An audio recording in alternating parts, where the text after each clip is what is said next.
Welcome to a Community Partners interview where we explore the organizations, opportunities, and resources that look to make change in our daily lives. I'm your host, Davy Au, and you're listening to Voices for Ability Radio. All abilities, all the time. Today, I'm joined by Judy Hanson, the CEO of Autism Homebase.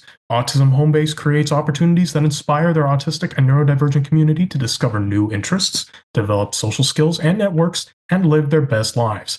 Their vision is that autistic adults and their families can lead rich, active lives in an accepting and supporting community. Thanks for joining us today, Judy. Thanks so much for having me, Davey. Oh, it's my pleasure. To begin, for our listeners who are joining us for the very first time or have listened for a while now, why don't you give us a little bit more insight about yourself? What inspired you to work at Autism Homebase and with individuals with disabilities? Sure, my pleasure. So I'm actually the founder of Autism Homebase. So I started this organization nearly 13 years ago when my adult son was aging out of high school at the age of 21. So my son Eric is my youngest son, and he's nonverbal, autistic, and so I was leaving my career to stay at home with him to be sort of full-time caregiver and trying to figure out what our lives would look like. Like, what are we going to do every day? And it wasn't a shock. Like, it shouldn't have been a shock. It wasn't a shock. I knew this was coming for, decades, but I just kept thinking, well, surely somebody out there will, have some sort of solution that works for us. So I couldn't find anything that would work for him. He didn't love school at all, like even a tiny bit. He doesn't like being in groups. He likes his, as we all do, some autonomy and some choice. And so I couldn't find anything that we could do every day. He had been out of school for only 3 days. It wasn't even July yet. It was just the end of June. And every day we would walk over to the little public library up the street, and I would be sitting outside on a park bench, and he would go on the swings, and he loves to swing. He would swing for hours every day. But, I was sitting on that park bench thinking, boy, I need a better plan for the rest of my life. I'm going to have to figure out something for me as well as for him, because, we got a long life ahead of us, and sitting on a park bench alone for a few hours every day wasn't going to be enough. So I did a sort of an informal survey with about, four or five dozen families I had met over the years, saying, why do you think we feel so isolated? And why don't we just make use of the recreation services that are available in our communities? Like, there's pools and there's all kinds of, activities. But what came back was, for I think 80% of the respondents said it was sort of a risk of failure. We've tried and failed for,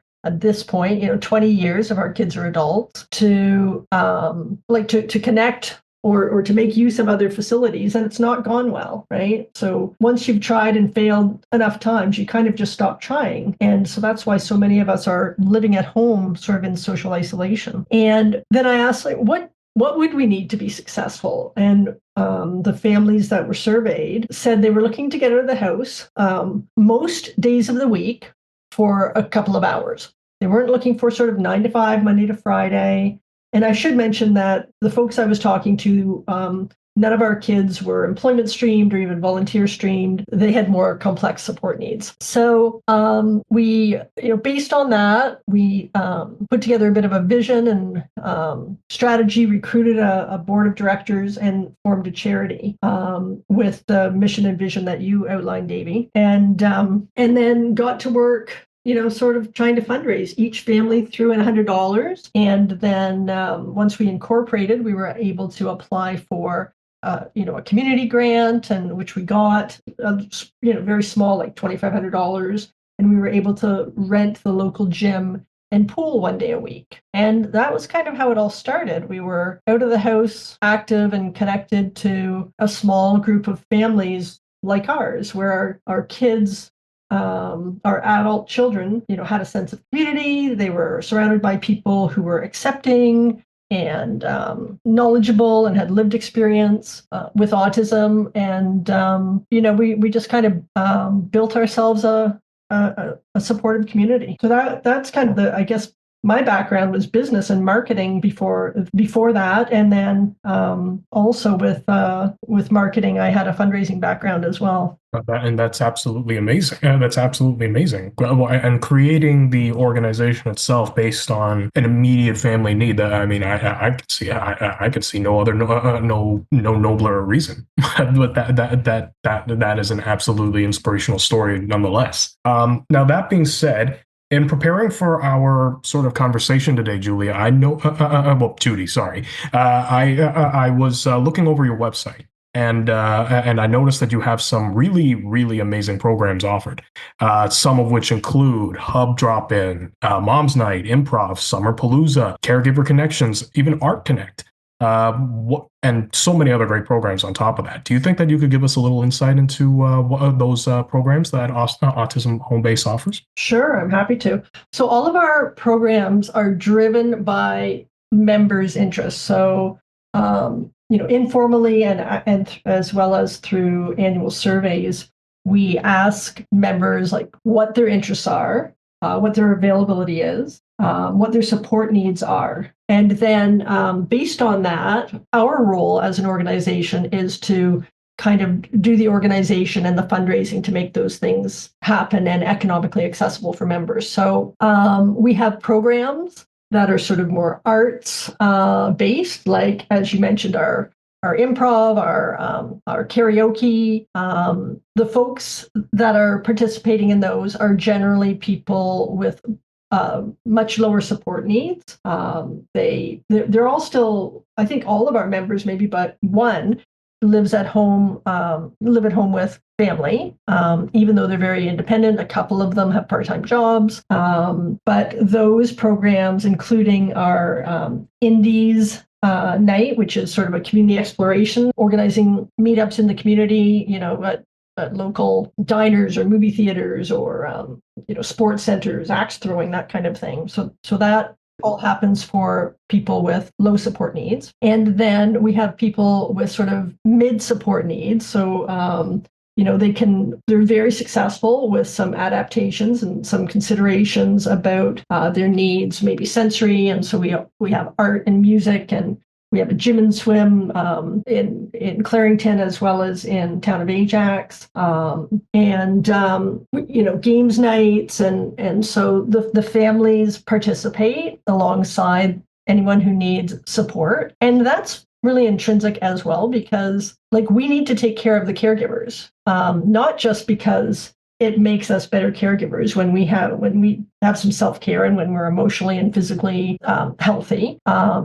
And it does make us better caregivers, but also because, the caregivers are also human beings who deserve some support and happiness and quality of life as well. So, the programs are really designed to reflect the members' interests, but essentially they're all about being active, out of the house, and connected, forging those social connections. And the activities themselves are honestly, they're just tools. So, if I said to you, Davy, hey, let's go and, socialize, somewhere, that's sort of a hard and awkward ask. But if I know you like art and I like art, and I go, hey, there's this art thing, do you want to come? It's a way for you and I to forge a connection, sort of as an aside to we've had this shared experience now, and now we have something to talk about and something to look forward to, and it's planned. So the activities are really just a tool to support social connections. No, absolutely. And in talking about tools supporting social connections,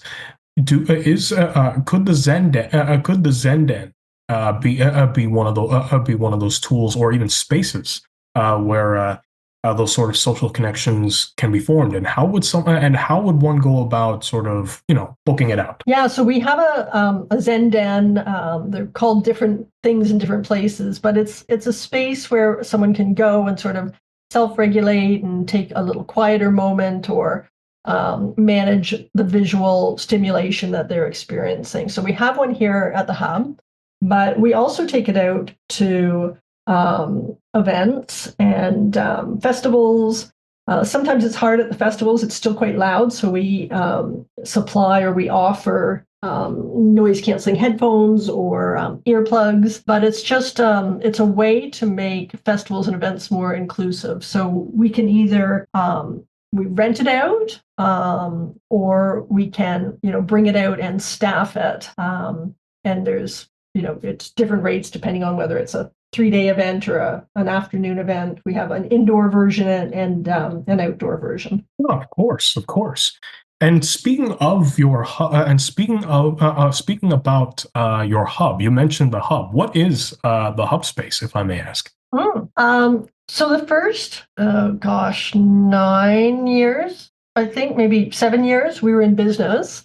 We didn't have a space of our own. So we would meet at local community venues like, libraries, parks, rec centers. But we recognized that people with higher support needs and their families aren't necessarily comfortable or successful in those public centers because, those are very dependent on the other people in those spaces. So if you go to the rec center every week and then one week you go and it's election week and everything's moved and changed and there's lots more people, it can be very upsetting or challenging for somebody who really needs structure and order. Or, you could be there and the other people in the space aren't, super welcoming. And so we wanted a space where we could guarantee a supportive environment. So in Clarington, there was this old courthouse on the second floor of an old fire hall, and it had been vacant, I think, for, they said, like 20 years or something.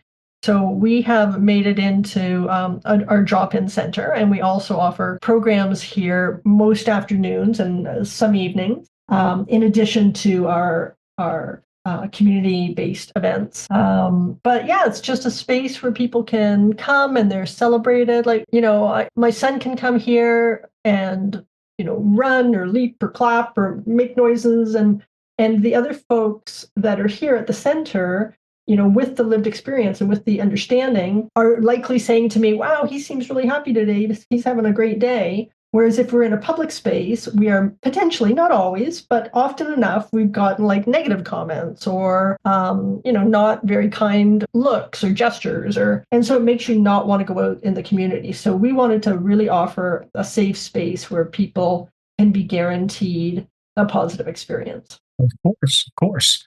And now that being said, now on that note, on the note of all your programs and even your spaces, I also I wanted to I also noticed that on your website too, you also have a special events page. Now, are there any events, any special events coming up for Autism Home Base, either that you'll be hosting or that you'll be taking part in? Yeah, thank you. So we on April 2nd, on or about April 2nd every year, we always host an event to honor World Autism Day. And it's a chance for our local government and business leaders and donors and supporters to come out and, find out more about what we do, learn more about autism, hear the stories from autistic self-advocates as well as caregiver advocates, family advocates, and learn more about autism. So we do that in April every year. But we have some community members that that host fundraising events for us, which we really, really appreciate because we don't have any core government funding. We rely only on like our donors or sponsors or project grants for everything we do.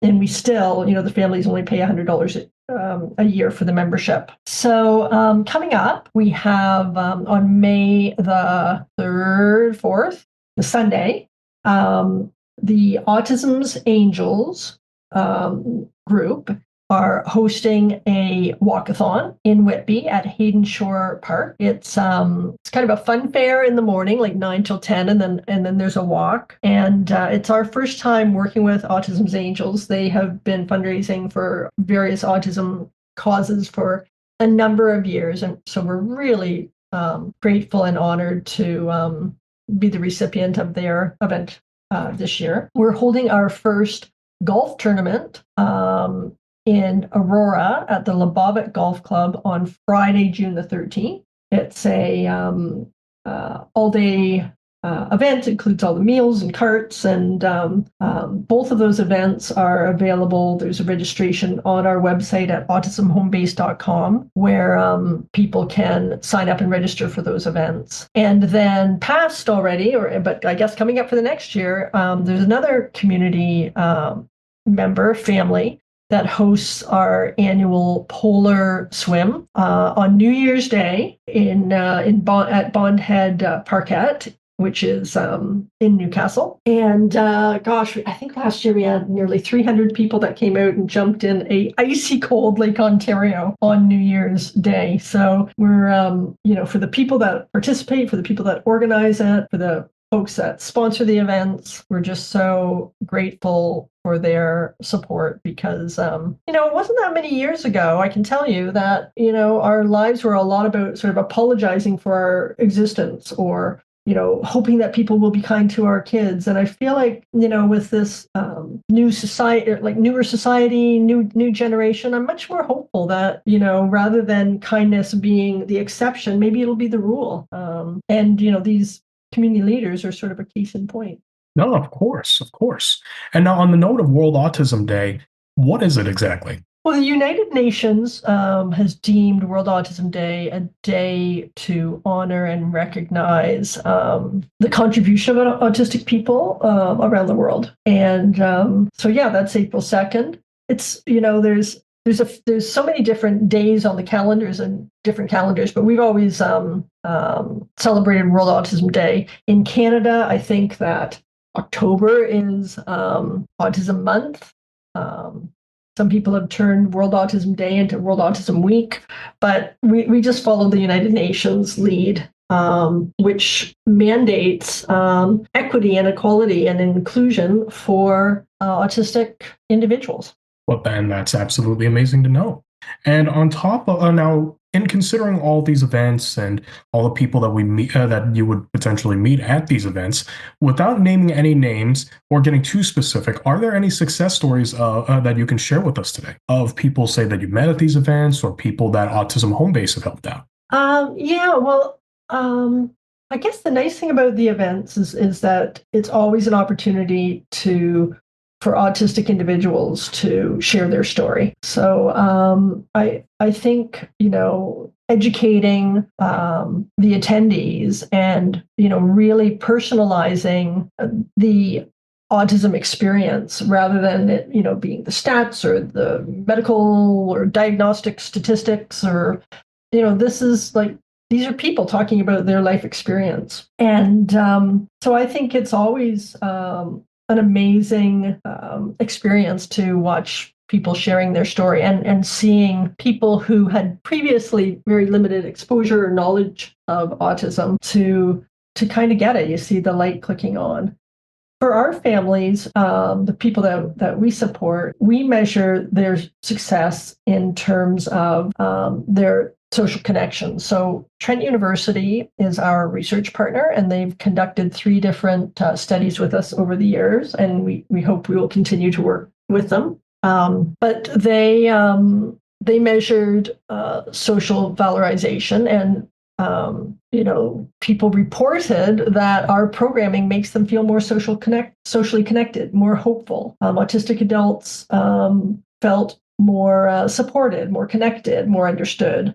We also did a caregiver research study and had parents talking about what they need to also feel more socially connected, because quite often the families end up being like a primary social support for your adult child, and like forever. And so our concern as parents is always like, who will love and care for my child as much as me when I'm gone, particularly if the individual is unlikely to have sort of their own independent peer relationships. So for caregivers to tell us that they feel more socially connected, more hopeful about the future is a huge win for us. It actually, as I was just saying that, I thought, if you don't mind, I just wanted to mention our LEAP training as well. So our lived experience autism perspective training, we have delivered in person to just over 700 participants in the last year or so, first responders and university faculty and students, and other service agencies that are serving autistic individuals, hospital staff that are serving autistic individuals. And so we sort of break down some principles about autism and sort of explain what we are experiencing so that they can better understand and serve us. And we're just also developing an e-learning. It's just about ready to go, but we're developing some e-learning modules. And we talk about, understanding autism, understanding the spectrum and what that means. And we share some personal accounts, some video accounts of some of our members with various support needs, and then offer some strategies for what you can do. Because although, as I mentioned, when they're here at the hub, they can expect and deserve a supportive, welcoming environment. But beyond our doors, how do we make sure that they're still having that positive experience? If they have a great time here and they leave it, they walk outside and get on the bus and the bus driver doesn't understand, if they have communication difficulties or somebody else on the bus gives them a hard time, or, there's just so many things that can go wrong. And, as we all know, you can have like 100 great experiences. And if one person says something rotten to you, that's the thing you're thinking about all night. So our idea with the LEAP training is to build a more educated, and supportive community so that our members can have a great quality of life here at the hub, but also beyond our walls. No, of course. And if someone wanted to, say, enter said walls, be it by becoming a volunteer or a member, what would the process look like? Be it for becoming a volunteer or becoming a member with Autism Home Base? There's forms on our website. You just submit an inquiry. Our member and volunteer coordinator will reach out. She's really good. Like within a day or two, you'll hear back. There's not a wait list. I will say we do require our volunteers to be over the age of 18 because our members are all adults. And so if they are working with our participants, they need to be adults as well.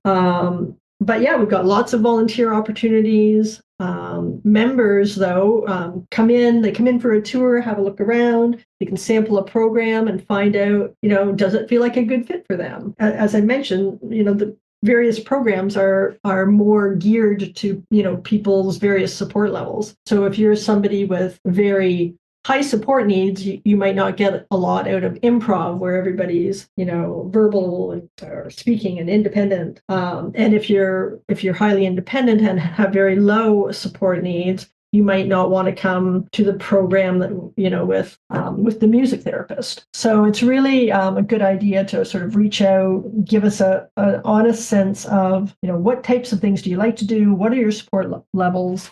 For people with higher needs, we have some of our members love noise and music and motion and crowds. And so there's programs like that. But we also have programs that are more of a sensory sanctuary where it's smaller groups and, quieter and slower, and the lighting is dimmed, and it's acoustic music instead of amplifiers. So it's a really good idea to just be as honest as you can be about what you're looking for and what types of things you need to be most successful so that we can make program suggestions that are the best for you. But it's not like a 5-day-a-week, 9 to 5. This is not a day program. This is a place that you can come, like a library or like a coffee shop, where there's specific programs to support your interests. Of course. And now, interests and all, programs and all, if our listeners are looking for more information on any events, on your programs, any of their interests and how they can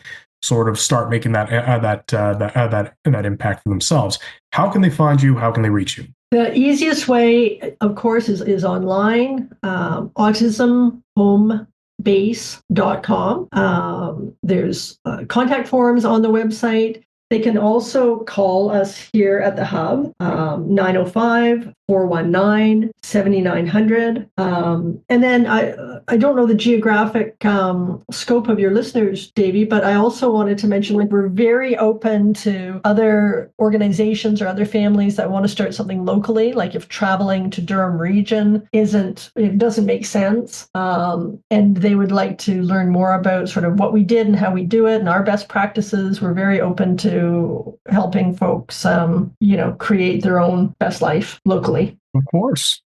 Well, that all being said, I'm sure that after listening to our conversation today, any partners who are out there listening, contact Judy if there's any interest at all.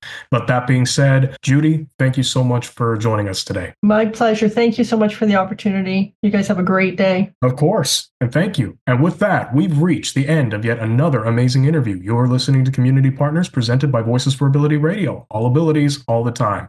I'm your host, Davy Au. Be safe, be kind, and I'll see y'all next time.